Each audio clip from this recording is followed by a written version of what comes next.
Halo, salam sehat. Ketemu lagi dengan saya, Sehageng Lumadi. Pada hari ini kita akan belajar bersama-sama dalam video ini, yaitu tentang sistem informasi keperawatan. Harapan saya, rekan-rekan setelah mempelajari video ini memahami apa esensi kita untuk belajar sistem informasi keperawatan. Oke, tidak panjang lebar. Nanti yang perlu disiapkan atau yang perlu apa yang harus dikerjakan ya, semuanya akan dijelaskan di dalam video ini. Ya, seperti kita ketahui sekarang eranya revolusi industri 4.0 atau 4.0 ya, dimana terjadi gap analisis ya, gap analisis antara pendidikan tinggi ya dengan dunia kerja. Nah, gambarannya seperti ini. Kita sekarang sedang menyusun sebuah jembatan untuk mengantarkan kita antara perguruan tinggi dengan masyarakat. Jadi ketika mahasiswa belajar di perguruan tinggi, ketika mereka lulus nanti harapannya sudah sesuai dengan permintaan atau kebutuhan pasar, yaitu dunia industri dan masyarakat umum. Ya, oke. Ya, apa yang harus kita lakukan? Ya, yang harus kita lakukan adalah mempersiapkan hal-hal yang terkait dengan era revolusi industri ya 4.0 ini, ya, yaitu dengan literasi baru, dengan yang sekarang yang ada kan IQ ya, kita juga sudah mempelajari EQ, ada SQ spiritual quotient, kemudian adversity quotient. Nah, ini creativity quotient. Nah, ini sekarang perlu kita tingkatkan ya, dengan cara apa? Nah, nanti kita akan pelajari bersama dengan literasi baru. Literasi baru melalui apa? Melalui jurnal-jurnal, melalui database, melalui teknologi yang ada. Nah, saat ini kita sudah tahu bahwa kita menggunakan YouTube, menggunakan Edpuzzle mungkin, menggunakan aplikasi-aplikasi yang canggih-canggih untuk membuat suatu proses pembelajaran yang enak, yang dibutuhkan oleh mahasiswa, yang bisa dipakai oleh masyarakat. Nah, ini tujuan kita belajar ya. Nah, era disrupsi teknologi revolusi industri 4.0 ini sudah kita alami ya, bahkan kita sekarang tergerus dengan kondisi ya. Dulu di awal sebelum tahun 2019, sebelum ada era pandemi ya, ini hanya sebagai wacana, tapi begitu terjadi suatu pandemi ya, mau tidak mau kita dipaksa untuk berubah ya. Terjadi disrupsi teknologi yang besar-besaran. Dulu kita belum memahami Zoom, belum menjadi YouTuber, belum menjadi seorang yang misalnya menggunakan gadget full ya. Nah, sekarang kita dipaksa dengan adanya kondisi. Apakah kita akan diam ataukah kita akan berubah? Nah, itu ada di pilihan kita. Nah, disrupsi teknologi ini mau tidak mau kita harus akomodir dalam setiap aspek kehidupan kita.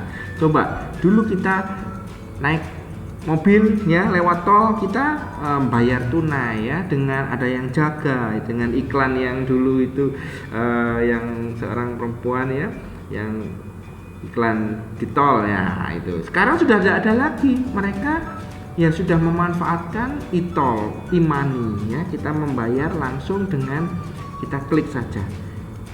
Teknologi ya wajib ya sekarang. Dulu ada pergantian boleh tidak, boleh ya. Nah, sekarang harus berubah ya. Kemudian kita menggunakan aplikasi ojek online ya, saya tidak menyebutkan mereknya ya, tidak menyebutkan brandingnya apa, yang jelas kita sudah memanfaatkan. Kemudian kita menggunakan teknologi pembayaran maupun teknologi perkuliahan ya. Mau tidak mau, harus tidak harus kita pasti pakai. Oke? Ya, termasuk Anda sekarang mendengarkan video saya secara asinkron. Nah, ini kita menggunakan teknologi dalam proses pembelajaran atau pendidikan tinggi. Ya, apa literasi baru? Ya, literasi baru ini kita perlukan dalam menghadapi era revolusi industri 4.0. Mungkin sebentar lagi era revolusi industri 5.0 atau 6.0. Nah, ini ya, perubahan cepat sekali. Literasi data, literasi teknologi, dan literasi manusia. Ini adalah komponen dari literasi baru. Ya, bagaimana caranya meyakinkan mahasiswa bahwa literasi baru ini akan membuat mereka kompetitif? Ya, bisa dikatakan secara pasti ya, secara pasti. Anda mau enggak belajar? Tidak mau, ya sudah, tidak akan bisa mengikuti perkembangan. Pak, saya itu alergi pakai gadget. Pak, saya itu alergi menggunakan YouTube. Saya alergi menggunakan internet. Karena internet itu banyak sisi negatifnya. Nah, itu tergantung dari cara pandang kita. Sekarang mau tidak mau kita butuh, bukan kita dipilih atau pilihan, bukan pilihan tetapi wajib. Ya, literasi data, literasi teknologi, dan literasi manusia.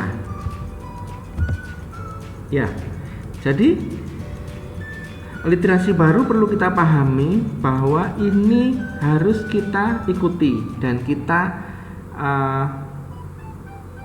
adaptasi, kita adopt, kita jadikan kita sahabat ya, bukan kita jadi alergi ya dengan literasi data. Apa literasi data? Literasi data ini kemampuan untuk membaca, analisis menggunakan informasi atau big data di dunia digital. Kita bisa big data ini bisa menggunakan database jurnal, kita bisa menggunakan YouTube, kita bisa menggunakan media-media platform yang lain, misalnya National Geographic, atau menggunakan sumber-sumber video yang lain. Ya, ini big data. Semuanya tersedia di internet dan kita tinggal mengambil sesuai kebutuhan kita.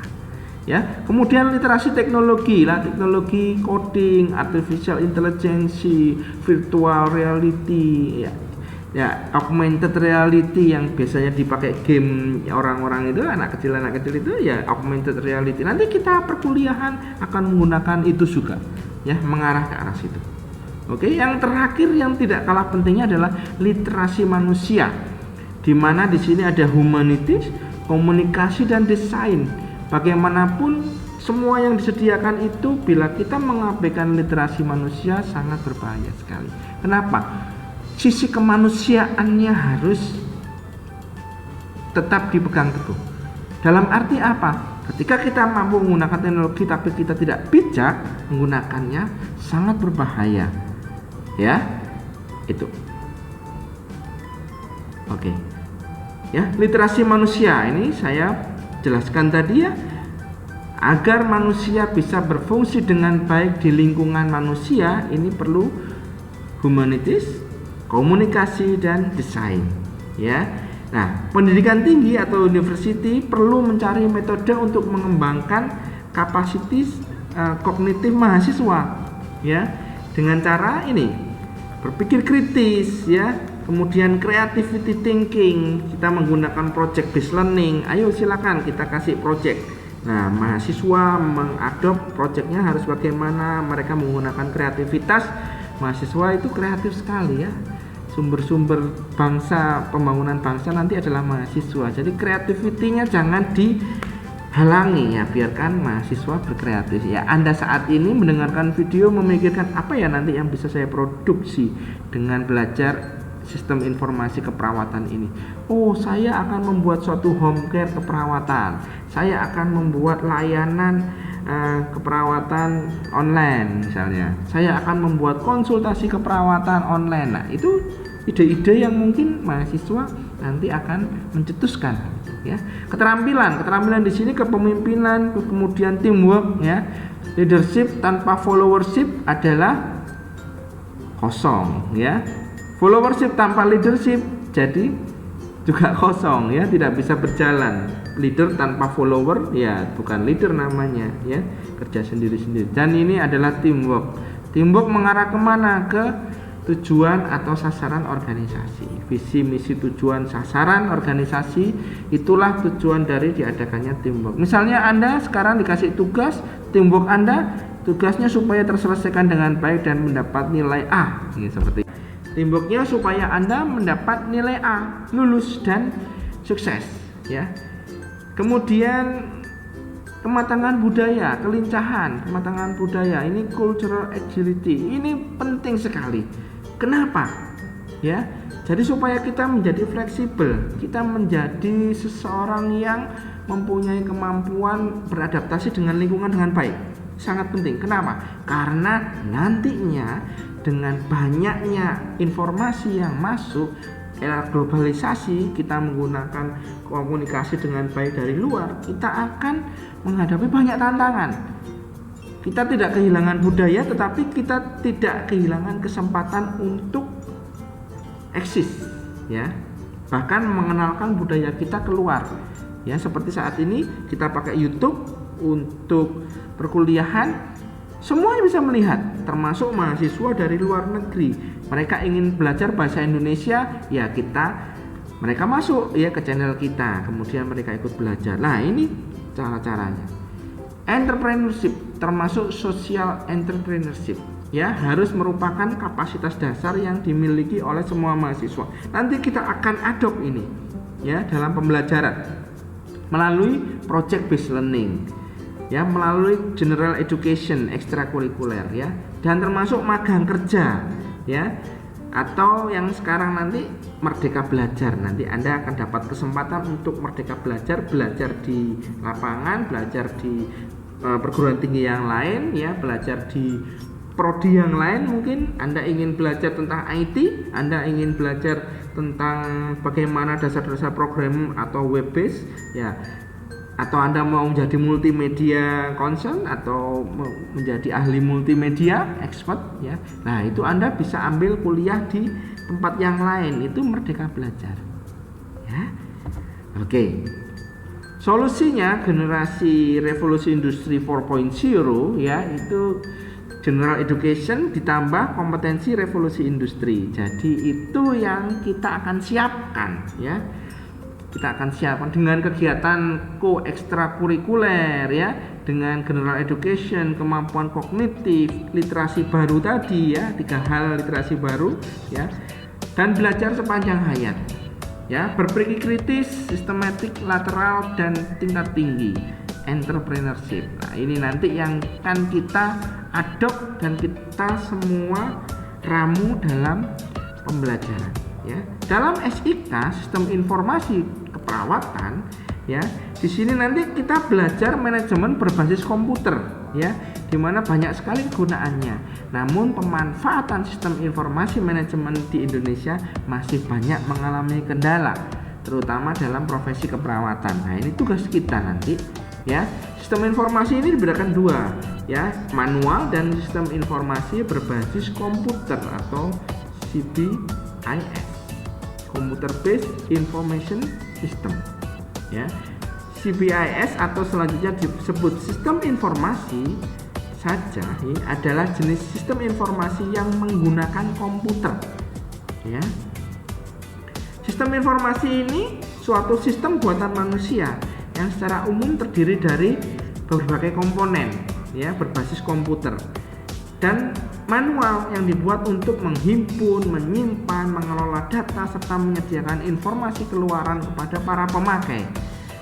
Pak, kok buleti ya kalau dijelaskan? Iya, kalau dijelaskan buleti, tapi ketika Anda mengalami ternyata wah gampang, maksudnya seperti ini, ya. Kemudian dalam hal ini yang kita bicarakan sekarang adalah penggunaan teknologi dalam aplikasi ilmu keperawatan dan dalam konteks pendidikan keperawatan. Nanti kita akan belajar apa saja sih yang Anda harus siapkan untuk bisa kuliah dengan baik dan berhasil, ya. Sistem informasi keperawatan ini adalah diberikan dasar-dasar. Nanti yang kita akan pelajari penggunaan aplikasi kuliah online, Google Class. Nanti kita dengan Zoom, dengan Google Meeting, ya. Jadi kita akan belajar sama-sama. Penggunaan aplikasi Mendeley Desktop. Mendeley Desktop ini adalah aplikasi gratis, ya, yang bisa Anda download di internet, yang fungsinya nanti membantu kita untuk kutipan-kutipan. ya, membuat suatu kutipan karya tulis ilmiah, tugas-tugas semuanya nanti wajib menggunakan Mendeley. Pak, ada lagi enggak selain Mendeley? Saya kok gak suka namanya ya, misalnya seperti itu. Mohon maaf. Kok gak suka namanya? Nah, saya mau ganti yang lain. Ada enggak? Ada, banyak. Ada aplikasi EndNote, ada Zotero ya, nanti Anda bisa cari ya, browsing. Pak, boleh enggak saya pakai itu? Boleh, silakan. Tapi untuk yang saya ajarkan kali ini adalah tentang Mendeley Desktop ya. Mahasiswa boleh enggak belajar Zotero? Boleh enggak belajar EndNote? Tidak ada yang melarang ya, boleh, dipersilakan. Pencarian literatur menggunakan database keperawatan atau database kedokteran, database kesehatan ya. Nanti kita akan menggunakan database ini sebagai sumber dari jurnal yang terpercaya. Jangan sampai Anda menggunakan .com untuk citasi, atau menggunakan weblog, atau menggunakan WordPress ya. Mohon maaf, bukan mengecilkan sumber-sumber itu, tetapi sumber yang akuntabel dan bisa dipertanggungjawabkan ya secara ilmiah, dengan ada penulisnya secara tertulis ya, siapa penulisnya, tahunnya berapa. Nah, itu yang akan kita pakai. Dengan jurnal, dengan YouTube bisa ada sumbernya, boleh dipakai ya. Kemudian penggunaan Office dalam penyusunan karya tulis ilmiah, nanti kita akan belajar tentang Word, Excel, dan PowerPoint ya. Kenapa kok Office? Ya, ini yang familiar kita gunakan ya. Saran saya, gunakan software yang resmi, yang berbayar dari Microsoft. Kenapa? Software yang resmi itu aman dan bebas dari segala sesuatu permasalahan ya. Nanti kalau Anda pakai yang software bajakan, biasanya di tengah-tengah tiba-tiba datanya kok hilang, mulai tidak bisa gunakan komputernya dan sebagainya ya, banyak masalah ya. Saran saya, gunakan Office yang original ya. Nah, perlengkapan standar perkuliahan apa saja? Laptop kalau bisa milik pribadi boleh pinjam bila belum memiliki, tapi kalau namanya kuliah, ini adalah salah satu alat yang sangat penting, cangkul kita ya. Seperti Anda kalau bekerja di rumah sakit, Anda harus memakai nursing kit atau menggunakan stetoskop ya, itu wajib, itu milik kita pribadi. Handscoon kita punya kita ya. Koneksi internet ya, tentunya kita jaringan global ya, tidak menggunakan LAN atau menggunakan yang local area network ya. Gadget smartphone bila terpaksa, bila tidak ada laptop ya bisa menggunakan gadget, tapi nanti kelemahannya kecil dan capek ya. Tidak masalah, masih bisa digunakan ya. Cuman untuk ngetik kalau isi makalah ya, nanti ya Anda tidak bisa menggunakan gadget ya. Program Mendeley Desktop nanti Anda akan install, saya akan berikan linknya di sini ya. Kemudian email dengan Google Mail. Kenapa kok saya recommended Google Mail ya? Bukan berarti saya jual Google atau endorse dari Google, tetapi dengan Google Mail ini nanti kita bisa masuk Google Classroom, kemudian kita bisa masuk link-link yang produknya Google ya. Boleh nggak Pak saya pakai Yahoo Mail atau pakai mail-mail yang lain ya? Ya boleh, cuma nanti kelemahannya tidak bisa masuk ke fitur-fitur yang kita punya ya untuk perkuliahan ya. Upayakan menggunakan nama lengkap, jangan pakai nama panggilan. Disarankan khusus dibuat untuk perkuliahan sampai lulus ya, seperti itu. Oke, untuk pertanyaan, komen, saran jangan lupa ya, silakan ketik di komen ya, apa saja yang perlu Anda tanyakan atau apa saja yang perlu Anda ungkapkan. Misalnya, Pak, saya kok merasa kurang bisa ya, apa yang harus saya pelajari? Nanti kita akan share di komen ya. Jangan lupa klik subscribe, like, dan komen, juga share video ini kepada teman-teman Anda bila dirasa bermanfaat. Terima kasih, sampai jumpa. Semoga apa yang saya bagi ini bermanfaat untuk Anda semua. Salam sehat, tetap semangat, dan tetap waras. See you.